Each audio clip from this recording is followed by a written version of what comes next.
Ana TV'den merhaba değerli izleyiciler. Yeni bir haftalık program Reşü Şereseri Durum ve Çözüm programıyla birlikteyiz. Haftalık programdır biliyorsunuz ve bizim başat konuğumuzda Sayın İbrahim Güçlü olduğunu da biliyorsunuz. Tabii biz bu haftalık program derken haftalık çeşitli gelişmelerden bahsedeceğiz ama bazen günlük gelişmeler oluyor. Gerçekten yoğun gündem ve hızlı gelişmeler. Bu yoğun gündem ve hızlı gelişmeler içerisinde biz ancak önemli bulduğumuz iki tane ana başlığı sizinle paylaşmak istiyoruz. Bu konuda konumuzun düşüncelerini alacağız. Birincisi 29 Kasım'da Uluslararası 4. Sempozyum Melle Cizri'nin sempozyumuna davet edilen Başkan Barzani'nin Cizre'ye gelişi. Bunda ne var diyeceksiniz. Hiçbir şey yok. Çok normal. Ama yarın görün ki Türk devleti Türk ırkçılarına bir de soralım. Sanki kıyamet koptu. Neden? Çünkü Başkan Barzani'nin gelişi halk tarafından coşkuyla karşılandı.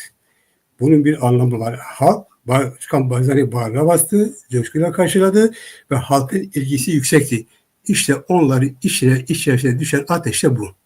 Halbuki bu bir parça Kürt halkının bir parça kendi coşkusunu yaşamaktı. Onlar öte bir şey değildi. Ama bir parça Kürt halkının kendi coşkusunu yaşamasına bile tahammül edemeyenler bugün birlik, beraberlik, kardeşlik ve adalet süreçlerinden manipülasyon ve oyundan bahsedenler de dikkatini çeker. Bunun başında Devlet Bahçeli çekiyor. Hani o Devlet Bahçeli ki 27 Şubat'ın mimarı ya, birlik, beraberlik, kardeşlik sürecini geliştirdi ya, işte ondan bahsediyoruz. Ne yaptı? Vay Barzani gelmiş oraya, bilmiyorum işte aykırıdır, sanki nedir, sanki peşmergelerle gelmiş. Yani olmadık şeyler söyledi. Tabii biz bunların dertlerini biliyoruz. Ama dikkatini çekmek istediğim bir şey var ki bunlar bugünkü 27 Şubat ihanetiyle başlanan barıştan bahsediyorlar. Süreçten bahsediyorlar.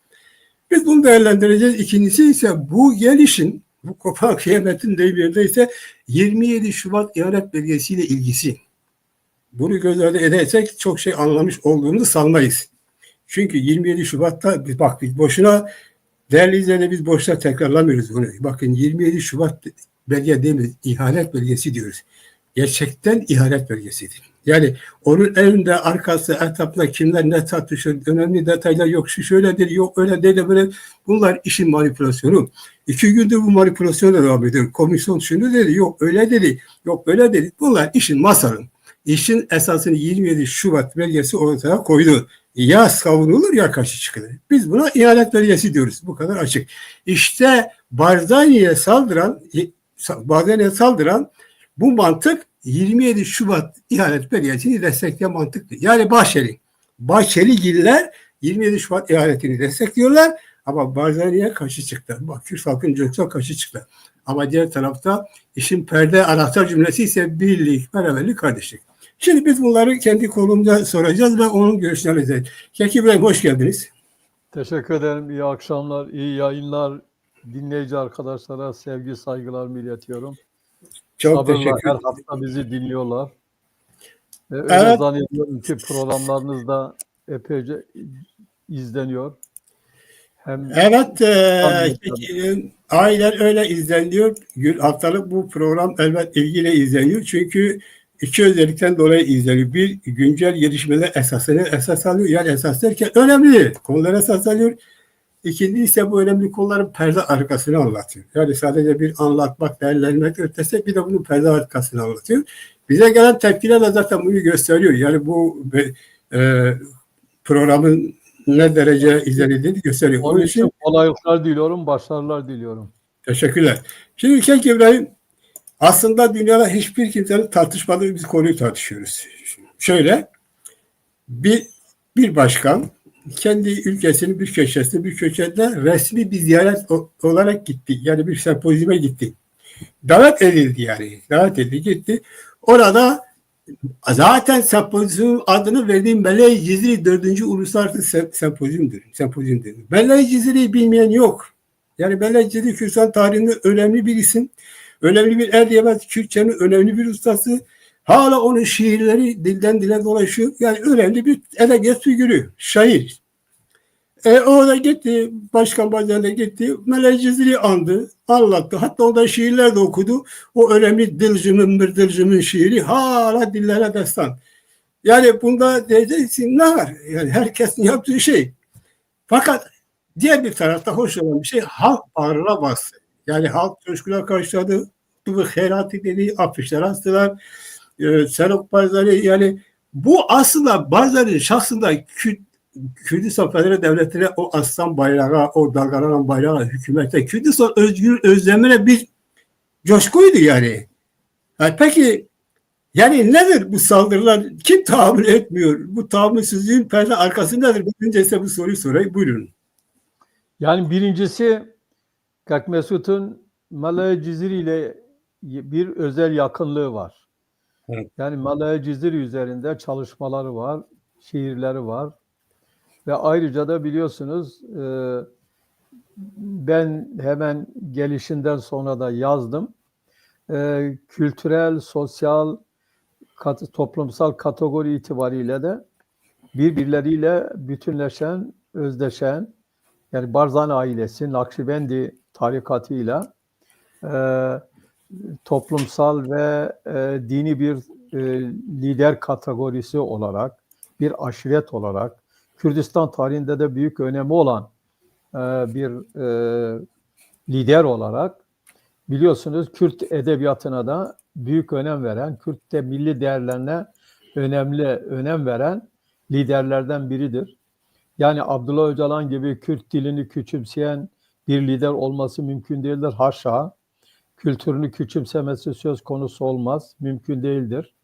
Tersine o Malaya Ciziri'yi kendisi bir toplumsal, siyasal, milli lider olmasına rağmen ya da milli liderler olmalarına rağmen aslında onlar Malaya Cizire'leri, Fakih Teyranları, Ahmede Kanileri kendi üstlerinde, kendi başlarında tutan, değer veren bir lider, bir aileden geliyor, bir aşiretten geliyor, bir tarikattan geliyor, milli bir kültürden geliyor. Onun için Malaya Ciziri'nin sempozyumuna katılmış olması önemliydi.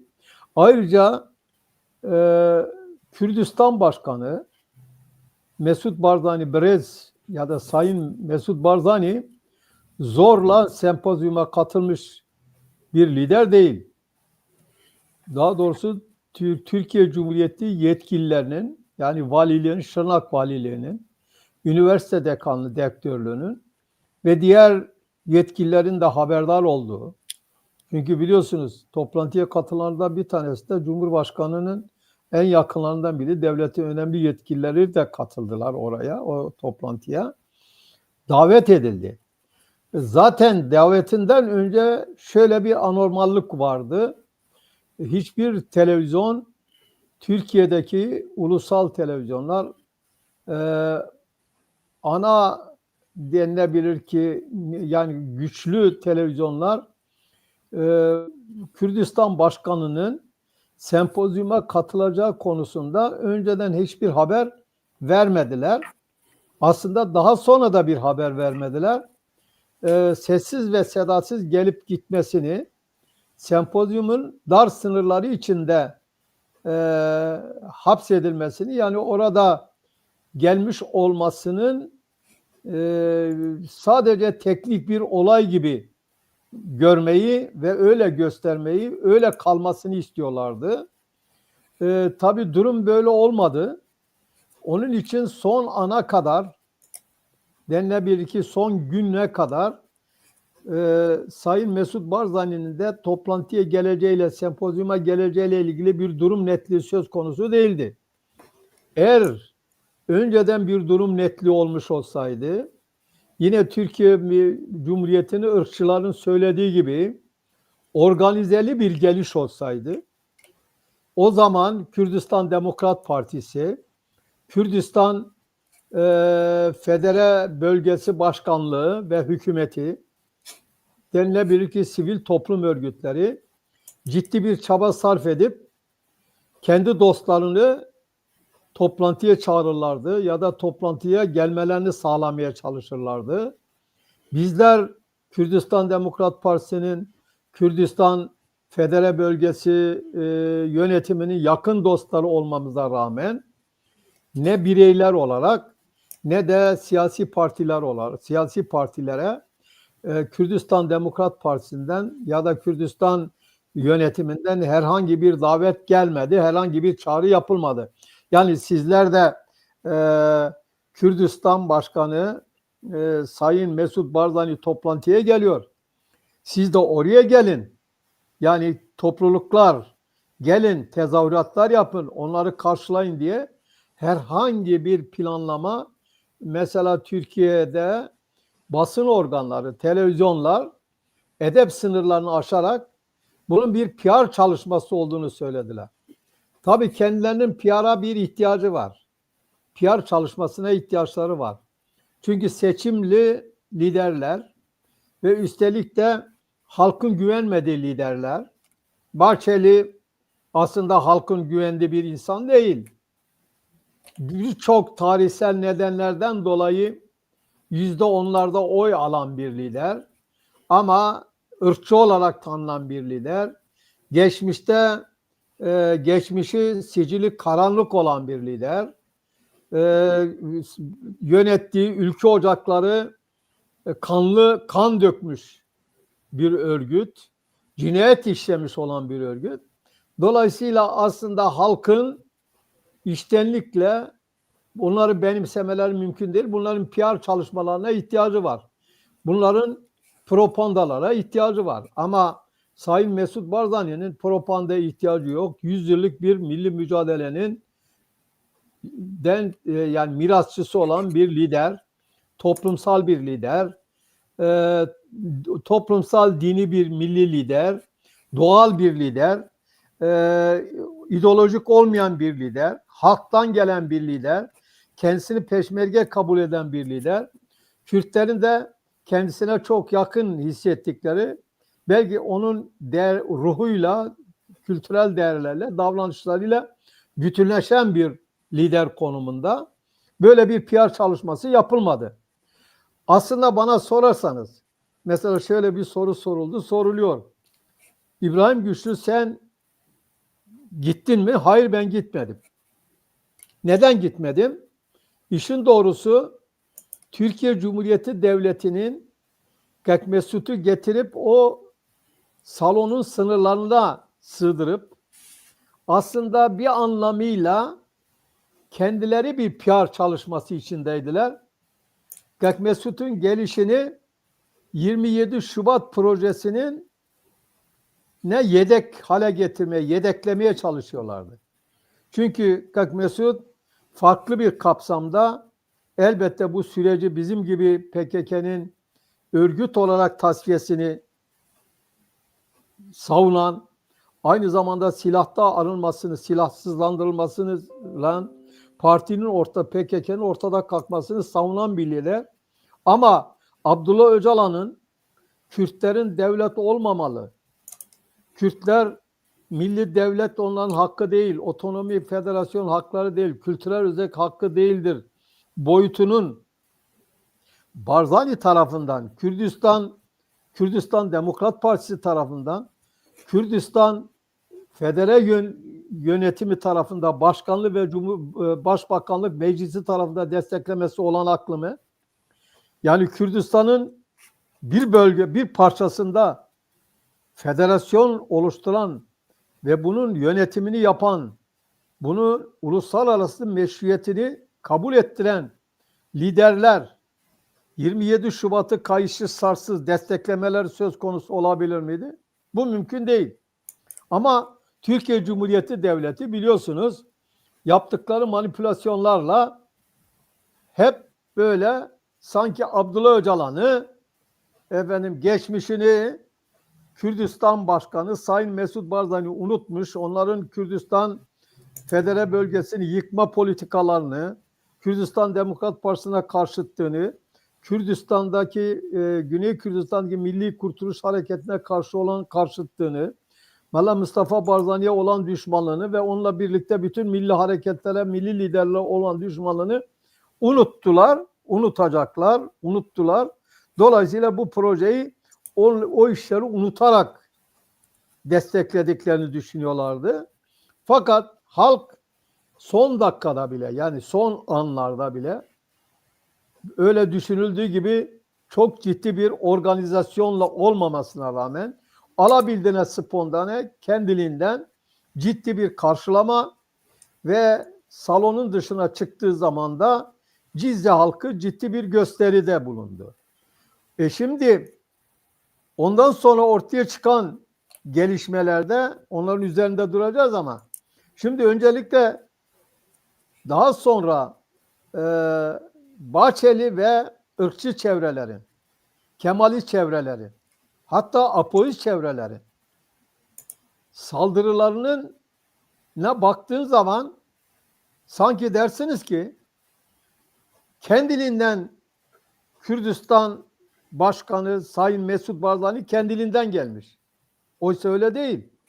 Türkiye Cumhuriyeti Devleti onu davet etmiş. Sempozyumun komitesi onu davet etmiş ve sempozyum komitesi bunu davet ederken Türk yetkililerinin, valinin falan haberinin olmaması mümkün müdür? Hatta siz düşünebiliyor musunuz hükümetin bundan haberinin olmaması? Değil mi? Hükümetin de haberi var. Geleceği Elbette. neticede buraya gelen kim? Kürdistan Demokrat Partisi'nin başkanı, genel başkanı ama mesela bugünleri hatırlamaya başladılar. Kendileri gittiği zaman ilk görüştükleri insan Dışişleri Bakanı'nın veya da diğer yetkililerin görüştüğü başka insan Sayın Mesut Barzani. Bu dönemde şunu hatırlamaya başladılar. Efendim bir resmi yetkisi yok. Yani Kürdistan Federal Bölgesi'nin başkanı değil, hükümet başkanı da değil, hatta milletvekili de değil. Bunu böyle hatırlamaya başladılar. Oysa kendileri ve dünya liderleri ya da önemli yetkililer, elçilikler geldiği zaman her zaman Kürdistan Başkanı ve Kürdistan Demokrat Partisi'nin genel başkanı olan Sayın Mesut Barzani ziyaret ediyorlar. Bu tesadüfi bir olay değildir ki. Bu bir makamla da ilgili bir olay değildir. Hatta Kürdistan Demokrat Partisi'nin genel başkanı olmasa bile toplumsal ve halka mal olmuş bir lider olarak partilerin sözüne önem verdikleri, yani sadece Kürdistan partilerinin de değil, Arap partilerinin bile biliyorsunuz sözüne önem verdikleri bir liderle karşı karşıyayız. Biliyorsunuz seçim öncesinde, yani Irak'ta genel seçimlerden önce Arapların önemli siyaset adamları, parti başkanları ve ittifak liderleri şunu dediler: Mesut Barzani'nin istemediği hiç kimse başbakan olamaz, hiç kimse meclis başkanı olamaz, hiç kimse cumhurbaşkanı olamaz. Bunu söyleyen kim? Bunu söyleyen Arap yetkilileri, Arap siyasetçileri, hatta Arapların önemli dini liderleri, önemli toplumsal liderleri bunu ifade ettiler. Yani Mesut Barzani'nin gelişinden sonra bunu hatırlamış olmak bir art niyetliktir. Siz davet ettiniz. Artı Mesut Barzani nereden geliyor? Zako'dan geliyor, Hevler'den geliyor. Yani Kürdistan'a Cizre ile geldiği yer arasında, Güney Kürdistan sınırı arasında 40 kilometrelik, 50 kilometrelik bir mesafe var. Değil mi? 50 kilometrelik bir mesafe var. Ve ne oluyor? Karayoluyla geliyor.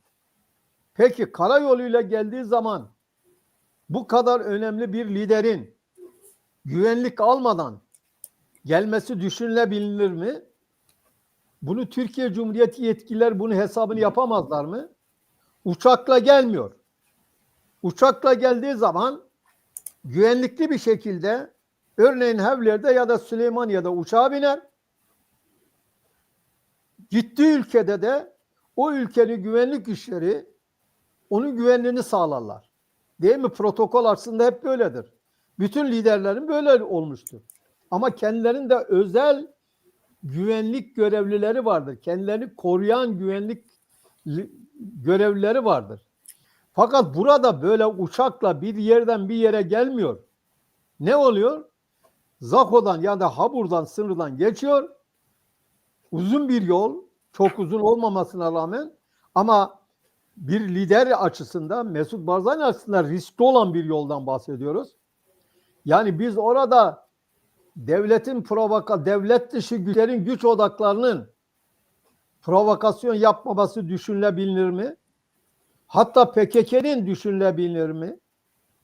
30 yıldır Kürdistan yönetimini yıkmak isteyen bir partinin içinde bazı insanların, bazı provokatörlerin, bazı güçlerin ortaya çıkıp provokasyon yapmaması düşünülebilir mi? Galiba düşünülemez.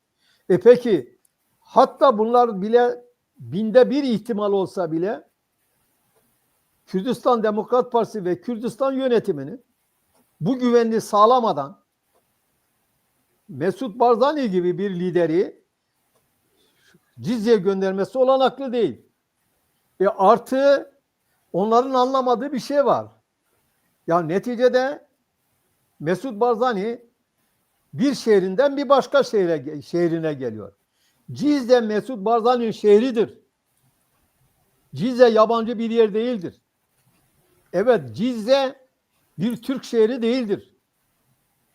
Cizre Türkiye Cumhuriyeti de sömürgeci Türk Devleti'nin işgali altında olan bir Kürdistan şehridir. Bu Kürdistan şehrine, Kürt şehri Mesut Barzani'nin şehridir. Bu herhangi bir yabancıdan bahsetmiyoruz. Hatırlayın, bu arada da yazıldı. Kadı Muhammed arkadaşları yakalanıp idamla yargılandığı zaman, yani ilk Cumhurbaşkanımız yargılandığı dönemde Cumhuriyet Savcısı mahkemede şu suçlamada bulunur.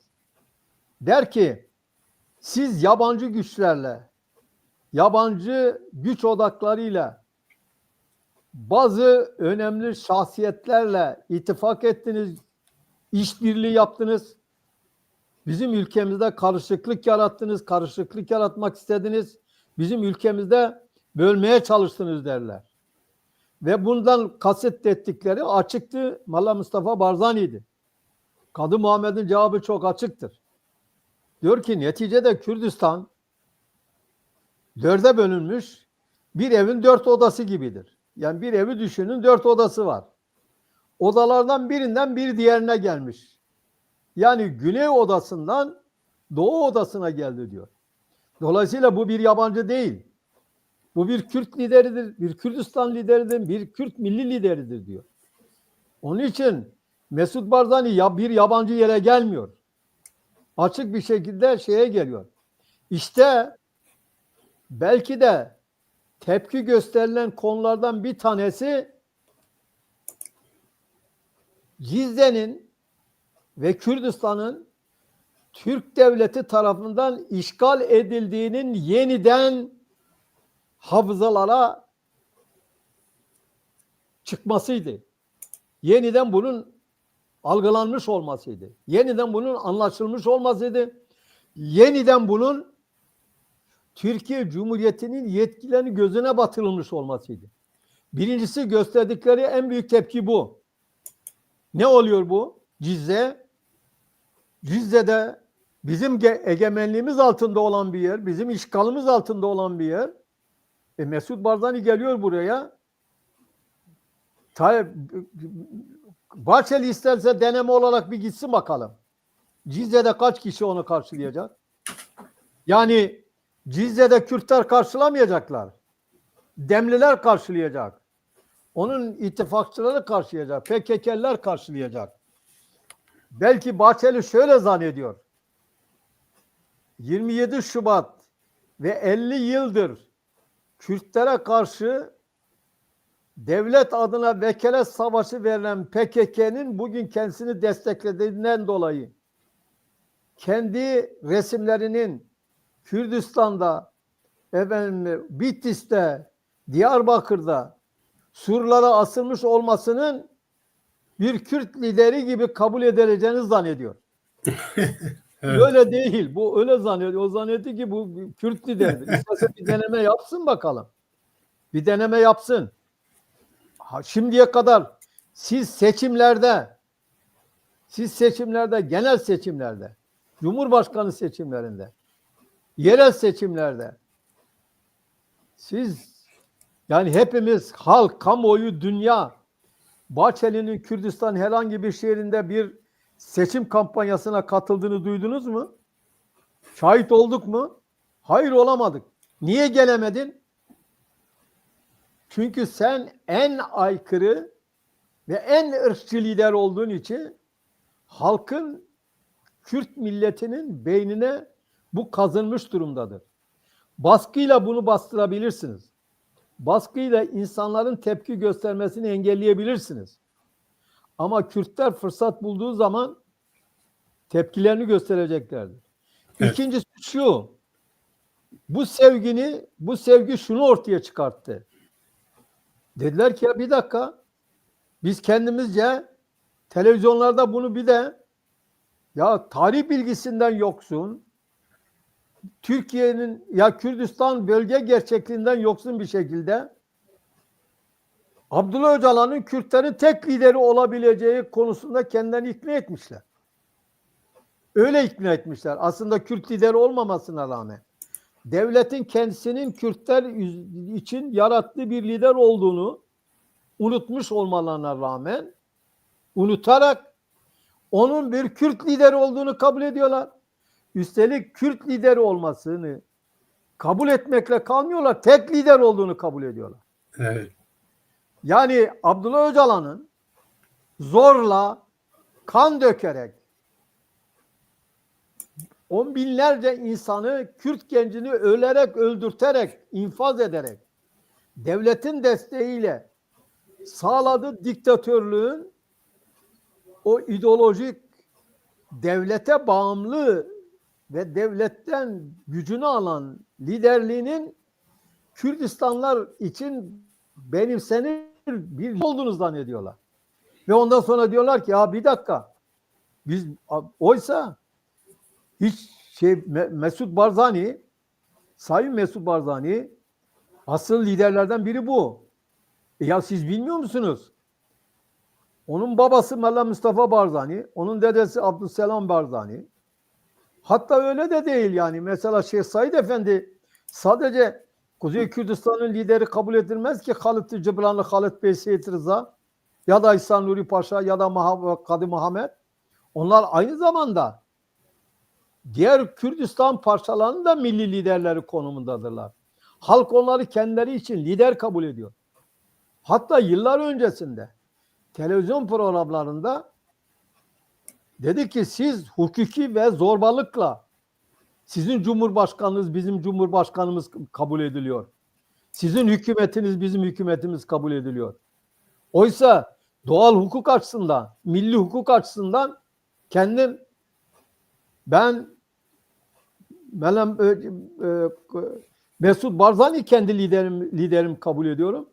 Ya da Talabani bizim liderlerimizdendir. Biz buradaki cumhurbaşkanlığı siz bize dayatmış olduğunuz cumhurbaşkanlıktır. Yani sömürgeci devletin dayattığı bir cumhurbaşkanlığıdır. Halk sizi onun için cumhurbaşkanı ya da kabul etmek zorunda kalıyor. Ya da hükümetlerinizi ya da başbakanlarınızı. Ama Kürtlerin liderleri, yani bu ismini biraz önce bahsettiğim Kürdistan liderleri doğal olarak bütün Kürtlerin kabul ettiği liderlerdir. Yani bunlar seçilerek seçilmiş liderler değildir. Seçimle değildir. Doğal toplumun içinde gelen, toplum için mücadele eden, milli mücadelenin birçok aşamasından geçerek kendilerini kabul ettirmiş olan meziyetleriyle, basiretleriyle, ahlaklarıyla, milli kurtuluşçu nitelikleriyle, milli çıkarları savunmakla kabul edilmişler. Yoksa kimse şunu diyemez ki, yani PKK Abdullah Öcalan'ın destekleyicileri ona yaşasın bilmem Abdullah Öcalan diyenlerin büyük bir korku sonucunda bunu söyledikleri açıktır ve herkes bilir. Saddam'a da öyle yapmadılar mı? Bütün diktatörlere öyledir. Ya da Beşar Hafız Esad'a öyle değil miydi? Değil mi? Bütün dünyanın ya da Hitler'e ya da Mussolini'ye ya da dünyanın başka diktatörlerine, Stalin'e, siz Stalin'e halkın gönülden bağlı olduğunu lider kabul ettiğini düşünebilir miyiz biz? Zorla kendisini lider kabul ettirdi. Milyonlarca insanın tasfiyesine ve en yakına kalan tasfiyesine sebep oldu. Ne zamanki öldü, liderliği son buldu. Glasnost Perestroika'dan sonra tarihte silindi. Şimdi Stalin diye biri yok. Stalin diye biri yok. Var mı? Hayır, yok. Saddam diye biri var mı? Yok. Hafız Esad, Beşar Esad diye biri var mı? Hayır, yok. Silindiler tarihte. Abdullah Öcalan da zorbalığı ve şiddeti ortada kalktığı zaman liderliği son bulacak olan, nefretle anılacak insanlardan bir tanesi. Ama Mesut Barzani, Mela Mustafa Barzani ve ismi geçen Kürdistan liderleri böyle midir? Değiller. Dolayısıyla onlar tek bir lideri bütün Kürtlere dayatmaya çalışıyorlardı. Ve bu onları büyük bir tepkiye yol açtı. Ben burada bir şey pardon burada bir şey hatırlatmak istiyorum. İkinci bir durum ise bakın şimdi dediğiniz gibi Öcalan'ı diyor kurucu önder. Yani Devlet Bahçeli diyor kurucu önder. Yani bütün Kürtlerin önderi hitap ettiriyor ve Kürtlerin bütün Kürtler bunun önder olmasını kabul ettirmeye çalışıyor. Aynı Yalnız zamanda burada bir şey söyleyeyim. Neyin buyur. kurucu lideridir bu? Önderi. Kendi partisinin bazen kendi partisinin kurucusu olabilir. Devletin ama onlar sanki Kürtlerin gibi gösteriyorlar. Evet. Şimdi diyelim ki kurucu lider olabilmen için ya hukuk karşısında, uluslararası hukuk karşısında ya da doğal hukuk karşısında şunu yapman gerekli. Senin Celal Talabani gibi, Mesut Barzani gibi federasyon denilen bir statünün kurucu önderi, lideri olman gerekli. Abdullah Öcalan böyle bir lider mi? Tersine milli devlete karşı, federasyona karşı, özelliğe karşı ve Kürtlerin Türklerle bütünleşmesini istiyor. Şimdi böyle bir lider kimin kurucusudur? Hangisi kurucu? Yani ben onun için geçen programlarımda bir tanesinde şunu ifade ettim. Kurucu önderliği kim için kullanıyorlar? Ki Mustafa Kemal için kullanıyorlar. Bence kurucu önderliği Abdullah Öcalan için kullanmalarının nedeni Mustafa Kemal'in başlattığı o paradigmanın, yani Kürtleri yok ve inkar kabul eden düşüncenin devam ettirilmesinin, belki de işte Mümtaz Türköne ve gibi birçok Türkçünün, ırkçının, Kürt karşıtının noktalayacağı bir lider kabul ediyorlar. Yani Türklerin liderlerinin arasında sayılabilir. Yoksa eğer Kürdistan için federasyon kurmuş olsaydı, hatta bırakalım bunu kuzeyde federasyon kurmayı. Adam bir defa 30 yıldır 1992'den bu yana, hatta 30 yıldan daha fazla bir zamandır Kürdistan Federe Bölgesi'ne Suriye adına, Türkiye adına, İran ve Irak adına savaş yürütüyor. Orayı meşru görmüyor. Liderlerini meşru görmedi. Partilerini meşru görmedi. Hayır, ona da gerek yok. Hemen yanı başımızda. Şu anda Batı Kürdistan'la ilgili Kürtlerin federal bir sistem taleplerine karşı çıkıyor. Diyor ki federalizm istemeyin. 27 Şubat'ta bizim Türkiye için istediklerimizi, bizim kabul ettiğimiz paradigmayı, bizim o ihanet projemizi Batı Kürdistan'da da uygulayın. Bu nasıl kurucu lider olabilir? Yani ben onun için kurucu liderliğin bir anlamı var. Kurucu liderlik, örneğin Türkiye Cumhuriyeti'nin, Kemalist Türk Devleti'nin kurucu liderliği Mustafa Kemal Atatürk'tür. Bunu anlayabilirsin. Peki Mustafa Kemal Atatürk devlet kurmamış olsaydı niye kurucu lider olsun? Sebep ne? Kim onu kurucu liderlik kabul edebilir?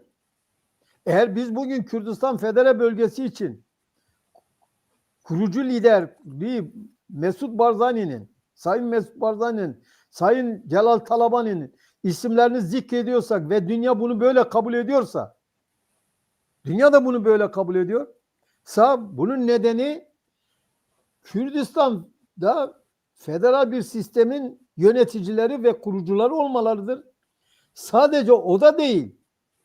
Irak'ta daha hiç federal sistemin kurulması ile ilgili işaretler yokken bile Kürdistan'da federal sisteme uygun, federal sisteme karar verildiği zaman Irak'ta da federal sistemin kurulmasının için karar alındı ve uygulamalarını Kürdistan'daki yapılanmasını ona göre yaptılar. Şimdi bunlar kurucu lider olabilir. Bunu anlayabiliriz. Bismarck nedir? Bismarck kurucu liderdir. Anlarız biz bunu. Neden? Çünkü koca bir Alman ulusu yarattığı kurucu lider. Bunu anlayabiliriz. Yani dünyada kurucu liderlerin tanımı böyledir. Yoksa Ben olduğu için evet. Evet, buyurun. Pardon. Ben Yok böyle olduğu dedim için. Yani evet, şimdi onlar da bunu biliyorlar ama bilerek yapıyorlar. Onlar da biliyorlar ki Öcalan ne bir kurucu önderdir, ne onun öyle Kürt sorunuyla ilgili özgürlük talepleri vardır. Ne de diyelim ki onların yani Türk devletinin aleyhine, Kürtlerin lehine olan bir şey yok. Şöyle, Vekalet Savaşı'nı Türkler adına Kürtlere karşı, Kürt Milli Hareketi'ne karşı, Kürtleri tasfiye, Kürt Milli Hareketi'nin örgütlerini tasfiye, milli toplumsal güçlerini tasfiye etmek için yürüttükleri Vekalet Savaşı'nın sürdüren örgütün kurucu lideri. Okey, ona söyleyeceğimiz hiçbir şey yok. Evet. Ve o liderliğin de kaynağı Türkiye Cumhuriyeti Devleti'dir. Kaynağını oradan alıyor. Burada söz konusu olan şu ki herkes her şeyi biliyor. Öcalan duruşunu da herkes biliyor. Hani bir ara terörist başıyken, Mehmet katiliyken aynı ağız şimdi ona kurucu önderlik diyor. Amaç belli. Kürtleri hepsini buna bağlı kılmak. Bunu yani Öcalan'ı parlatmak. Zaten Öcalancı olan birisi de zaten doğal olarak Türk devletinin istediği bir Kürt tipidir. Bu herkes tarafından biliyor. Şimdi diğer bir konu ise yani ona bağlı olarak sen tam bu dönemlerde yani onlara söylüyorum. Barış, birlik, beraberlik gibi kavramlar böyle bol bol kullanıyorsun. Kürtler, Türkler, barış, 1000 yıllık barış, şu bu falan. Ama tam böyle bir dönemde hani herkesin bir sahte heyecan yaratıyorlar ya işte barış, birlik, sanki Kürt sorunuyla ilgili bir şey varmış gibi. Tam böyle bir de şunu da diyorlar ki İbrahim. Ya, barış diline aykırı şeyler kullanmayalım. Barış diline aykırı olan şeyler yapmayalım. Onu ekliyorlar. Fakat tam böyle bir dönemde masum bir coşkuya Başkan Barzani'nin gelip orada konuşmasına, normal bir konuşmasına herhangi bir edebi değerlendirme konuşmasına işte onun davetine tekabül eden kitlerin coşkusuna karşı çıkma söz konusu. Hani sorarlar adama sen hani birlikten, beraberlikten, kardeşlikten bahsediyorsun. Bu ne lahane buna. Burada şunu sormak istiyorum. Bu barış sürecinin biz başından beri sahte olduğunu bilenler biliyor, söylüyoruz. Bu kendisini bir daha göstermedi mi? Evet, bu gelişme 27 Şubat ihanet projesine karşı bir gelişme oldu. Yani bu gelişme dedi ki siz Abdullah Öcalan'la millet dedi ki milleti diyorum o gösteri yapanlar Evet. Mesut Barzani'ye sevgi gösterisi yapanlar şunu dediler. Dediler ki siz ne yaparsanız yapın siz bizi Türkleştirmek istiyorsunuz Abdullah Öcalan'la bir proje geliştiriyorsunuz. Fakat biz bu projeyi kabul etmiyoruz. Bu proje bizim projemiz değil. Bu proje sizin projenizdir. Bu proje sizin Vekalet Savaşı'nızı sürdüren ve 50 yıldır sizin kurdurduğunuz aparatın liderinin projesidir. Dolayısıyla zaten en büyük tepkilerden bir tanesi bu. Nasıl oluyor? Yani nasıl oluyor ki Kürt bayrağı olmayacak, Kürt bayrağına gösteri yapılıyor.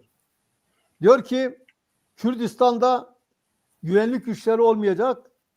Kürdistan'ın peşmerge güçlerine gösteri yapılıyor. Değil mi? Ve üstelik bu Evet. peşmerge güçleri Kürt ulusal kurtuluşçuları ve ben yazdım. Bunlar sıradan güvenlik güçleri de değil. Bunlar tabiri caizse Kürdistan Başkanı Sayın Mesut Barzani'nin yol arkadaşları. Çünkü Mesut Barzani kendisini zaten peşmerge kabul ediyor. Yani onlardan biri kabul ediyor. Mesut Barzani bir peşmerge gibi davranıyor. Bir peşmergenin ruh haline sahip. Yeri geldiği zaman da bir peşmerge gibi savaşıyor. Bir peşmerge gibi savaştığını göstermiş durumdadır.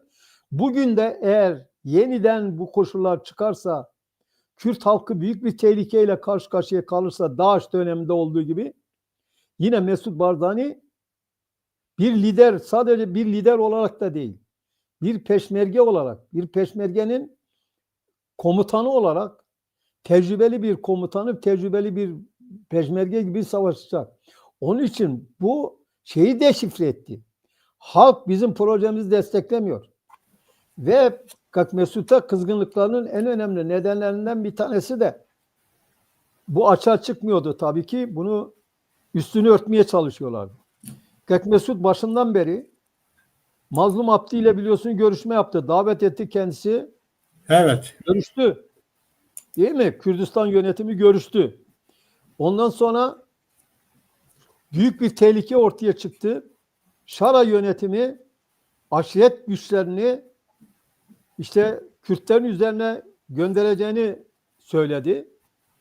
O zaman Mesut şunu söyledi. Eğer dedi siz devlet dışı güçleri, yani aşiret güçlerini, kontrol edilmez olan güçleri, çapulcu güçleri Kürdistan'ın üzerine, Kürt halkının üzerine gönderirseniz ben de peşmergelerimle o zaman Kamışlı'ya geliriz. Biz de peşmergelerimizle Batı Kürdistan'a geliriz dediler. Evet.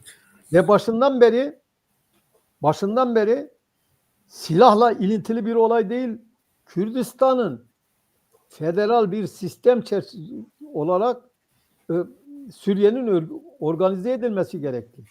Daha yakın bir zamanda, kısa bir süre önce, daha dün zaten hemen Mesut'un bu olaydan sonra, Cizre'deki olaydan sonra Neçirvan Barzani, yani Kürdistan Bölge Yönetimi Başkanı'nın açıklaması geldi. Dedi ki en azından ademi merkeziyetçi sistem olmak zorundadır. Kürtlerin milli hakları, statü hakkı güvenceye bağlamadan siz silahlı güçlerin, yani silahların bırakılmasını talep edemezsiniz. Bunu açık söylüyorlar. Ve bu çok yakın bir zamanda güvenlikle ilgili bir konferans yapıldı. O konferansa Kürdistan ENKS yöneticileriyle PKK, ya PYD'nin yöneticileri çağrıldı. Bir de şunu biliyorlar ki Abdullah Öcalan'ın sözünün geçmemesinin önemli nedenlerden bir tanesi, yani PYD söz geçirememesini, Mazlum Abdi'ye söz geçirememesinin en önemli nedenlerden bir tanesinin genel anlamda Kürdistan Federe Bölgesi'nin desteği, özel olarak Kürdistan Başkanı Sayın Mesut Barzani'nin desteğidir. Verdiği moral güçtür. Bundan dolayı Türkiye bu ne oldu? Neşter vurdu. Olay halk neşteri vurdu. Olaylar böyle açığa çıktı. Yani açıkça mesela Bahçeli şunu söylemiyor. Bugüne kadar siz hiç duydunuz mu? Çok açık bir şekilde ya bir dakika, Kürdistan yönetimi ya da Kürdistan Başkanı Mesut Barzani, siz Suriye'de federasyonu destekliyorsunuz dediniz mi? Dedi mi? Demedi. Niye? Çünkü kendince bunu manipüle ederek, üstünü örterek, bu yokmuş gibi hareket ederek Kürtlerin dikkatinden bunu geçirmeye çalıştı. Biliyorsun biz de programlarımızda sürekli bunu öne çıkarttık. Dolayısıyla onlar Kürtler için, yani hem kuzeyde ve hem de batıda, Mesut Barzani ve Kürdistan Bölge Yönetimi Kürtlerinin milli haklarından vazgeçmişler. Onların haklarını talep etmiyorlar diye bir manipülatif bir propaganda vardı. Ama bu propaganda yalan bir propagandaydı. Cizre'deki gelişme bunu yaptı. Ve esas olarak da Kürdistanlıların Kürdistan'ı yönetme, Kürdistan federal yönetiminin meşru görülmemesidir. Yani ırkçılık bunun içindi. Irkçılık onun için hortladı. Sömürgeci zihniyet bunun için hortladı. Evet. Dolayısıyla cevabı da ona göre aldılar. Siz de yazdığınız şimdi şu anda bizim programımızda var. Hala eski Bozkurt'sun. Sadece postu Postu değişmiş yani. hayır, kuzu postuna bürünmüş kurtsun. Evet Bozkurt, yani evet. Evet, yani evet. faşistsin. Evet, Başka bir evet. ifadeyle faşistsin. İkincisi, biz hiçbir zaman size karşı bir eylemde bulunmadık. Siz bizi davet ettiniz. Sizin davranışınız bir defa misafirlik kurallarına ve uluslararası hukuk kurallarına aykırıdır. Sizin yaptığınız zorbalıktır. Ya biz orada herhangi bir hakarette bulunmadık ki. Türkiye Cumhuriyeti Devleti'nin aleyhine Sayın Mesut Barzani'nin ağzında çıkmış herhangi bir laf var mı? Tersine programda biz dedi bu barışı destekliyoruz. Teşekkürlerde Aynen. bulundu. Açıkça dedi ki biz teşekkür de ediyoruz. Bunu yapanlara da teşekkür etti. Onların isimlerini de anmak istemiyorum. Aslında o andı. Teşekkür Evet, ettiği isimleri. evet, Biz bunu da eleştirdik. evet. Yani tamam, anlıyoruz sizi. PKK'nın ortada kalkması, silahı bırakması bütün Kürtlerin lehine, Kürdistan Federal Bölgesi'nin daha çok fazla lehinedir. Onların daha çok çıkarınadır. Bunu anlıyoruz. Bunu anlıyor değil. Bunu destekliyoruz da. Ama bu konuda Sayın Mesut Barzani'nin programda karşı söyle. Ya enteresan başka bir şey var yani. Ya o kadar çelişkili bir durum var ki. Toplantıda Mesut konuşma yaptıktan sonra ya bütün yetkililer, Türk yetkililer de ayağa kalkıp alkış çalmadılar mı? Aynen öyle, evet. Evet. Herkes alkış çaldı. Ya herkes karşıda Kürt bayrağının Irak ve Kürdistan bayrağı ve Türkiye bayrağını yan yana Cumhurbaşkanıyla Mesut Barzani'nin statüsünün Cumhurbaşkanları statüsünde olduğunu şeylerle göstermemişler miydi? Şimdi bunu yapan sizsiniz. Ve gerçeği de bu. Ama buna rağmen siz diyorsunuz ki ya siz geldiniz burada bizim egemenliğimize müdahale ettiniz diyor. Bak hem de nasıl? Tahammüden diyor.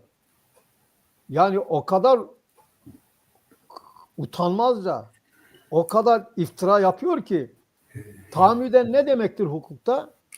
Yani planlı programlı yaptın Mesut Barzani sen bu olayı. Yani planlı ve programlı seni şeye çağırdıkları zaman, sempozyuma çağırdıkları zaman siz oturdunuz, Kürdistan Bölge Yönetimi, Başkanlığı, Kürdistan Hükümeti, Kürdistan Demokrat Partisi birey olarak kuzeyde de dostlarınızla siz tahammüden Türkiye'nin egemenliğini ihlal etmek için planlı programlı iş yaptınız diyor. Ya bu yenilir yutulur cınsta mıdır? Örneğin bu konuda Kürtler çok üzerinde durdukları bir konu değildi ama en önemli konulardan bir tanesi bu. Bu büyük bir iftiradır. Bu büyük bir yalandır. Yani bunu tabii şöyle ifade ettiler. Bu bir PR çalışmasıydı. Ya PR çalışması da bir anlamıyla önceden organize edilmiş bir çalışma olarak ifade edilebilir. Ve ondan sonra ya bir kere daha ortaya çıktı ki bu ırkçılık ne kadar toplumsalmış. Biz hep diyorduk, acaba diyorduk ya yönetimler ırkçı olur. Türkiye'deki hükümetler ırkçı anladık. Devlet kurum olarak ırkçı olabilir. Ya halka ırkçı demeyelim dedik. Ya gazetecisi ırkçı, müteahhiti ırkçı, sivil toplumu ırkçı. Siyasi partiler için gazetecisi, programcısı ne kadar edepsiz laflar ediyorlardı televizyonlarda. Dolayısıyla biz de ona karşılık Kürtler büyük bir kampanya başlattılar. Evet. O kampanyada büyük bir destek gördük. Kürtler de onlara karşı yani eskisinden farklı. Efendim siz kendi dişlerinizi gösterirseniz devletin vantuzlarını ve devletle bizim üstlerimize gelseniz bile siz bizi yakalasanız da işkence de etseniz bu işin sonu ölüm bile olsa biz liderimize yapılmış olan hakareti kabul etmeyiz. Biz liderimize yapılmış olan Mesut Barzani'ye yapılmış olan Sayın Mesut Barzani'ye yapılmış olan saldırıyı, hakareti millet olarak kendimize kabul ediyoruz. Her Kürt tek tek kendisine göre hakaret kabul etti. Hem yurt içinde hem yurt dışında. Sizin bulunduğunuz yerlerde de. Bütün dünyanın bütün ülkelerinde Kürtler ve bütün parçalarda Kürtler onlara büyük tepki gösterdiler. Onları lanetlediler. Onların haksız olduğunu söylediler. Bu davranışın ırkçı bir davranış olduğunu, bunun da şu 27 Şubat projesinin Kürtlerin haklarını tanımak olmadığını, Kürtlerin varlığına saygı duymak olmadığını, eski anlayışın klasik devlet, sömürgeci devlet anlayışının devam ettiğini Kürtler bir kere daha vurguladılar. Bunu gördüler. Evet. Şimdi şöyle bir şey var. İzninizle onu da hatırlatayım ya da sorayım. Dolayısıyla Evet. bu olayla 27 Şubat hadisesi iç içe geçmeye başladı. Aynen öyle. Evet. Sizin sorunuzu alayım. İşte ben aslında o bağlamda söyleyecektim. Evet. Şöyle bir şey var. Şimdi birincisi gerçekten tepki yoğundu. Yani Barzani'ye saldırıya Kürtlerin tepkisi yoğun. Bu bir sevindirici bir olaydı. Çünkü biliniyor ki burada söz konusu olan Barzani değildir. Kişi değildir yani. Saldırı Kürt milletine, bayrağına, devletine, federal devlete, hükümete, tarihe, edebiyatına. Milletin iradesine saldırı. Evet, evet. Ya da milletin iradesinin temsilcisine saldırı yapıldı. Evet. Şimdi bu bağlamda eğer 27 Şubat diyoruz da mesela diyelim ki oradaki DEM Partisi eş başkan, o bayan ismini unuttum. Ben şu açıklama yaptı. Biz hiçe sayıldık. Bu çok önemli. Yani biz hani Barzani kenarında geziyordu birlikte. Yani verdiği bir şeyde biz sanki hiçe sayıldık. Bu şey. Eğer Barzani değil de halk, Cizre halkı hep ön plana çıkarsaydı, örnek veriyorum, senseydi, yani böyle onun konuşmalarını alsaydı, onun ne konuşacaklarını zaten biz tahmin ediyoruz. Birlik, beraber, bir de üstelik Türkçe, tabii Türkçe. Türkçe konuşacak, birlik, beraberlik, kardeşlik, bilmiyorum işte İmreliye selam falan falan. O zaman elbette ki Bahçeli ve diğer Türk ırkçıları elbette alkışlayacaklardı, sevineceklerdi. Çünkü burada olan birincisi Kürtçe konuşuldu. Yani sizin dediğiniz gibi burada bir Kürtçeye de düşmanlık var.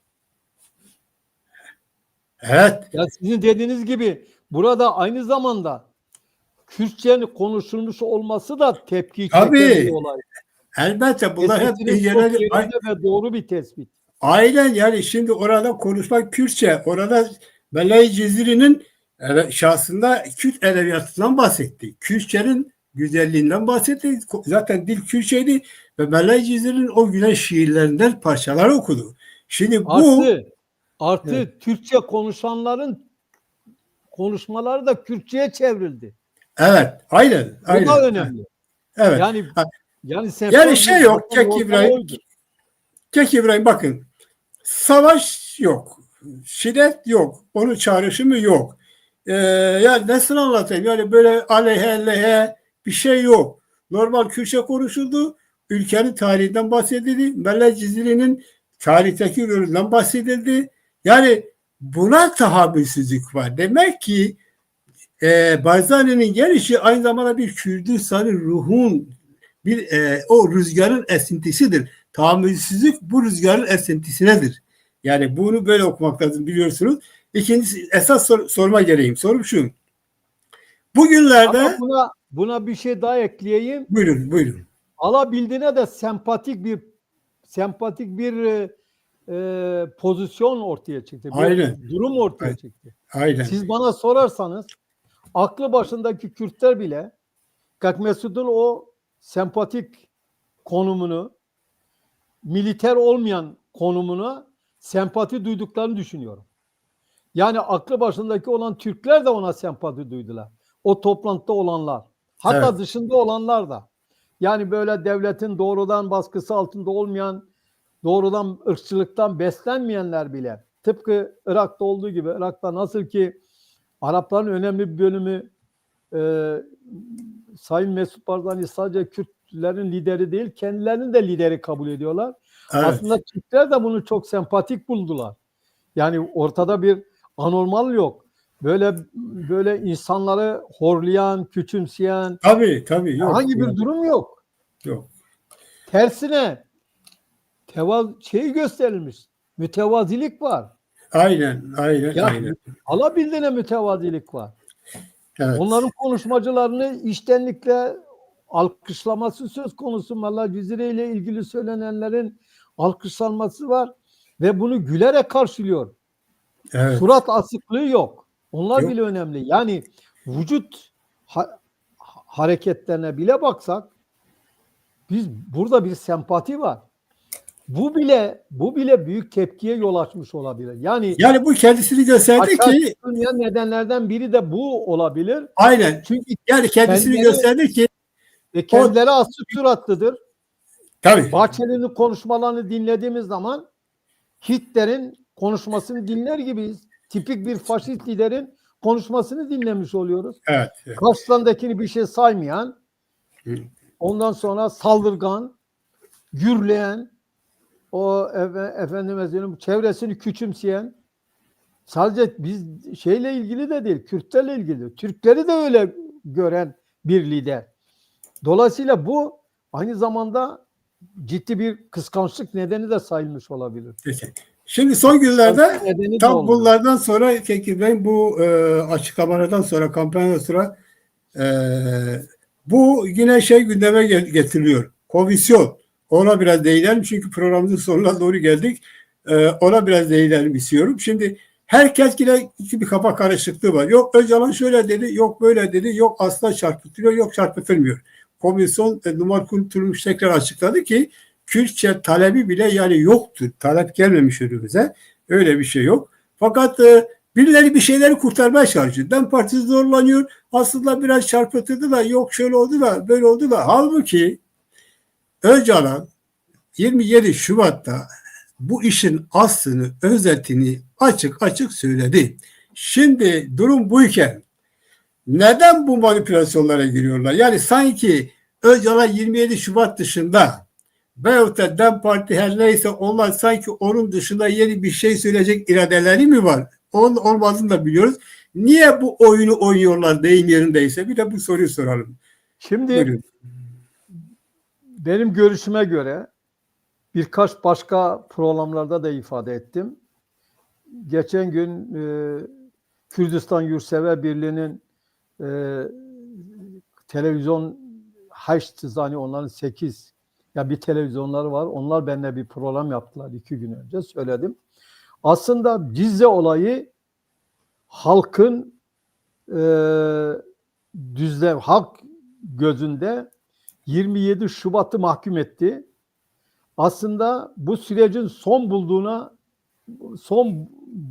bulduğunu gösterdi. Ya da o sürece girdiğini gösterdi. Bir defa bunu da görmek lazım. Bundan sonra bunu izleyelim. Belki gelecek programda bunun üzerinde durabiliriz. Benim kanaatıma göre Cizre olayı 27 Şubat ihanet projesini mahkum etti. Ve bu projenin geçerli olmayacağını, uygulama alanına geçmeyeceğini gösteren önemli olaylardan bir tanesidir. Bundan sonraki zaten Batı Kürdistan'da da açığa çıkıyor ki hızlı bir şekilde Batı Kürdistan'da da milli güçler, siyasi partiler, hatta PKK'nın kendi yandaşlarının bile Abdullah Öcalan'ın söylediklerini dinlemeyeceklerini söylüyorlar. Artı o da değil. Tam da bugünlerde zaten dikkat ederseniz Bahçeli Mesut'un biraz açıklama, yani bu gelişmeyi açıklamalarını değil de halkın bu tutu gösterisini ve ortaya çıkan sonuçlarını biraz da PKK'nın bazı yetkililerinin şeyiyle bütünleştirerek yorumladı. Dedi ki mesela Besra, o yetkililerden biri diyor ki biz af istemiyoruz. Kime af veriyorsunuz?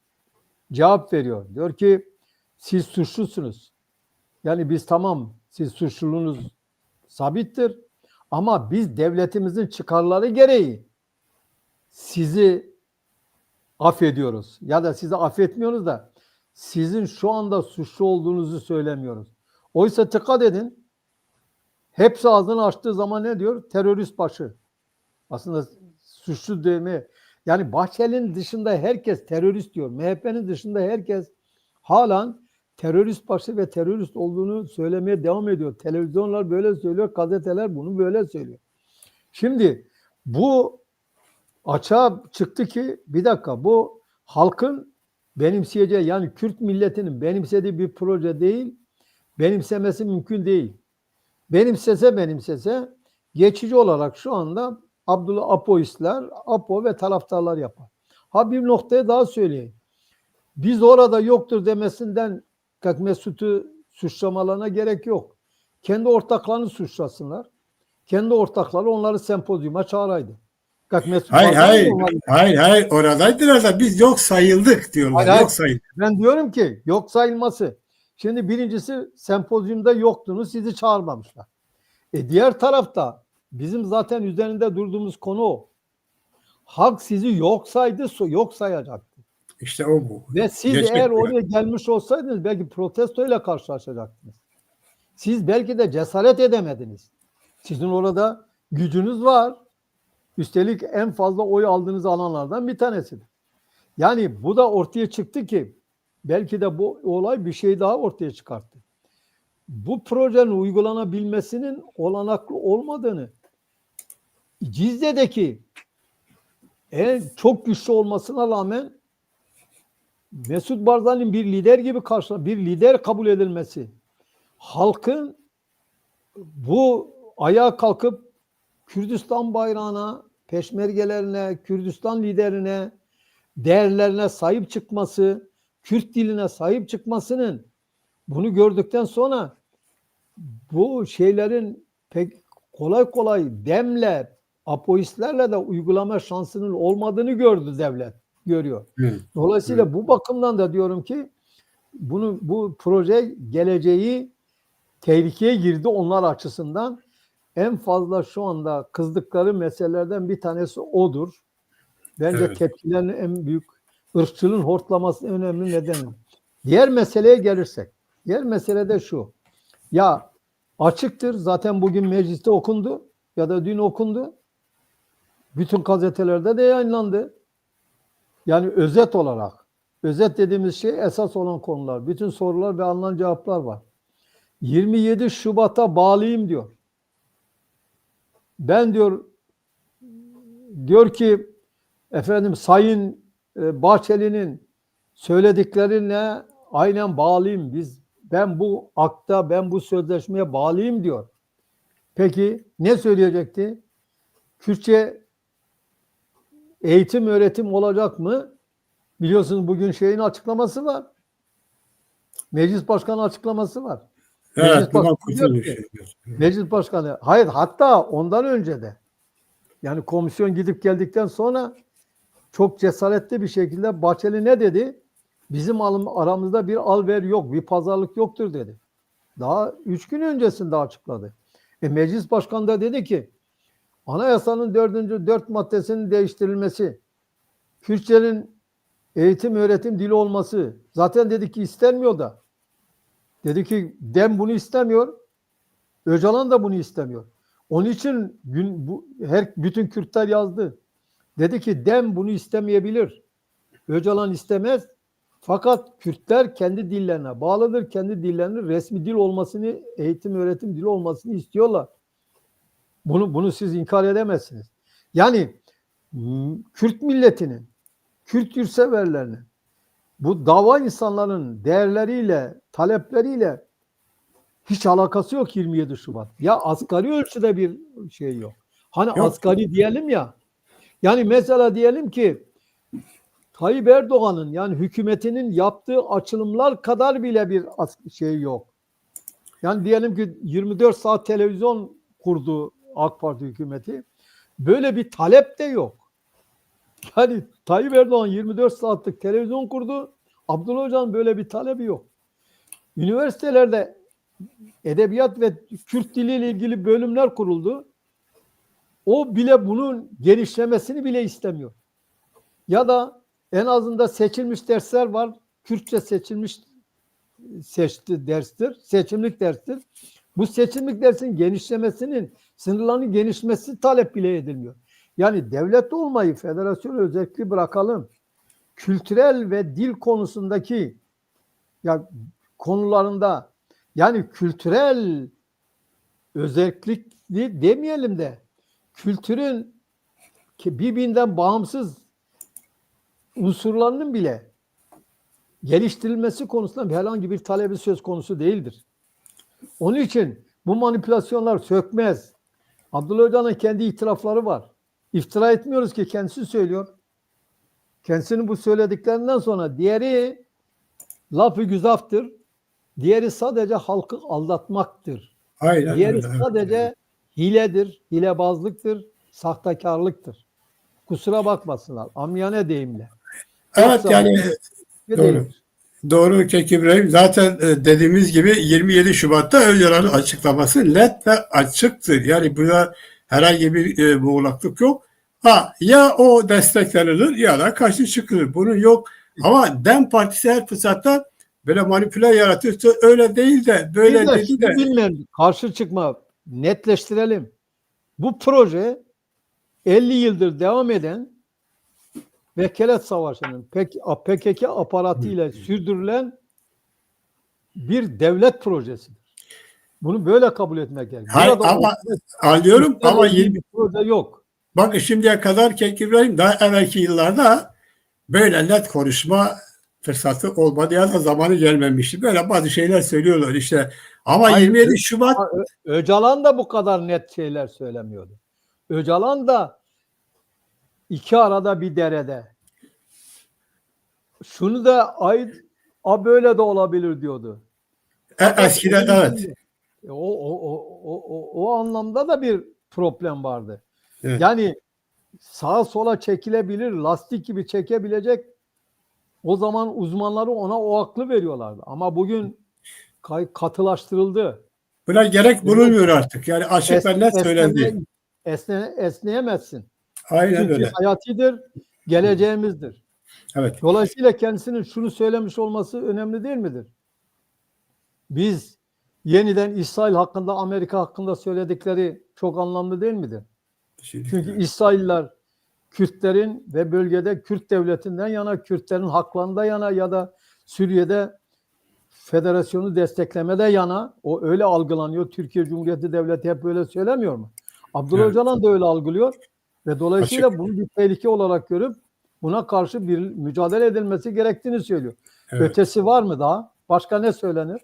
Evet. Başka söyleyecek bir şey kalmadı yani. Kek İbrahim, biz programın sonuna geldik. Biz diğer konuları tabii önümüzdeki haftalar sizin değerlendirmelerinizi alacağız. Son olarak söylemek istediğin bir şey, yani unutmak istediğin bir şey varsa söyleyin. Biz Ya belki yani diyebileceğim elbette ki önümüzdeki programlarda buna devam edeceğiz. Evet, Görünen evet. ki gelişmeler burada durmayacak. Gelişmeler yeni boyutlar kazanabilir. Ve biliyorsunuz meclis komisyonu bundan böyle dinleme son bulmuştur. Kimse de alacağımız bir öneri söz konusu değildir. Dolayısıyla biz bir rapor hazırlama dönemindeyiz. O raporun hazırlanması, meclise sunulması ile birlikte belki yeni tartışmalar gündeme gelir. Ama Evet. değişmeyen bir tek şey var ki bu proje bir devlet projesidir. Bu projenin Kürtlerle bir alakası yoktur. Kürtlerin çıkarlarıyla hiçbir alakası yok. Taban tabana Kürtlerin çıkarlarıyla zıttır. Yani karşıttır, antagonisttir. Aynı zamanda sadece Kuzey Kürtlerle ilgili değil, bu Batı Kürdistan'daki Kürtleri şu anda doğrudan ilgilendiren, aslında bütün Kürtleri de doğrudan Batı kadar ilgilendirmese bile ilgilendirebilir. Doğu Kürdistan'ı ve Güney Kürdistan'ı bile ilgilendirebilir önemli bir konumdur. Yani önemli bir gelişmedir. Onun için önümüzdeki günlerde yeniden bunları değerlendirmeye devam edeceğiz. Peki, çok teşekkür ederiz İbrahim. Size kolay gelsin. Başarılar diliyoruz. Başka önümüzdeki programda tekrar görüşeceğiz. Evet değerli izleyiciler, bir program daha sonuna geldik. Aslında bu programda bir arkadaş biraz özel sayılan bir soru sormuştu Kek İbrahim'e, ama ben bunu hemen hatırlatayım. Biz önümüzdeki dönemlerde yani konuyla biraz ilgisi olmadığı için biz bunu ele almadık. Fakat ileriki dönemde ben bu yorumcumuzun Kek İbrahim'e sorusunu soracağım. Yani o cevaplayacak. Konumuzla ilgili olmadığı için değinmek istemedim. Yani o biraz farklıydı. Konuğumuz açık açık söyledi ve her şey açık. 27 Şubat ihanet belgesine işaret etti. Dedi esas mesele bu. Ve Cizre Başkan Bazar'ın gelişi ve Cizre saldırısının altında Kürdistan'a, Kürt milletine, değerlerine, bayrağına, edebiyatına, Cizre'nin ruhuna, Kürtçe'ye saldırıdır. Onların tahammülsüzlüğü bu. Ve yine konuğumuzda dediği gibi aslında bir anlamda da bu Adana Barış denilen sürecin ne kadar sakatkar olduğu ortaya çıktı. Çünkü barış süreciyle birlikte bir ortalıkta dolaşan birlik beraberlik mesajlarının sahipleri bunu yaptı. En başta Devlet Bahçeli. İlk saldırıyı o yaptı. İşte Cizre'nin sempozyumunda Başkan Barzani şahsındaki saldırıyı o yaptı. Ve burada anlaşıldı ki süreç gerçekten sahte bir süreçtir. Bunların birlik beraberlik sözleri hep boşadır. Kürtlerin özgürlüğe tahammül etmiyorlar. Birliğine, Kürtlerin tarihine, Kürtlerin edebiyatta, Kürtlerin Kürtçe Arap diline tahammül etmiyorlar. Etmedikleri bir de ortaya çıktı ve bu barış sürecinin de sahtekar bir barış süreci olduğu bir ortaya çıktı ve biz zaten baştan beri söylüyoruz. Gerçek barış bu değil. Bu bir köle barıştır. 27 Şubat zaten bir köle barışını öneriyor. Yani olurlu bir barış yok. Olduğu gibi Türk sömürgeciliği Kürdistan'daki bütün varlığını kabul ettirmeden işte sadece yerinde otur demektir. Zaten bu vardı. 21 Şubat'a gerek yok. Zaten bu vardı. Kürt milletin zaten itirazı buraydı. Bu köle barışıydı. Başka bir şey değil. Bizim programlarımızı izlediğiniz için teşekkür ederiz ve tekrar belirtiyoruz ki eğer Kanal TV'yi izliyorsanız, Kanal TV bizim de yayın, bizim de çizgimizdir, bizim de desteklememiz gereken bir Kürdistan platformu diyorsanız tekrar desteğinizi bekliyoruz. Abone olmanızı istiyoruz. Desteğin başka da işte görüşlerinizi istediğiniz zaman söyleyebilirsiniz. Herkesin kendi Kürdistan özgürlüğünü savunan herkesin yeridir ve istediği şekilde özgürce kendini ifade edebilir. Bir başka programda tekrar görüşmek üzere. Hoşça kalın diyoruz.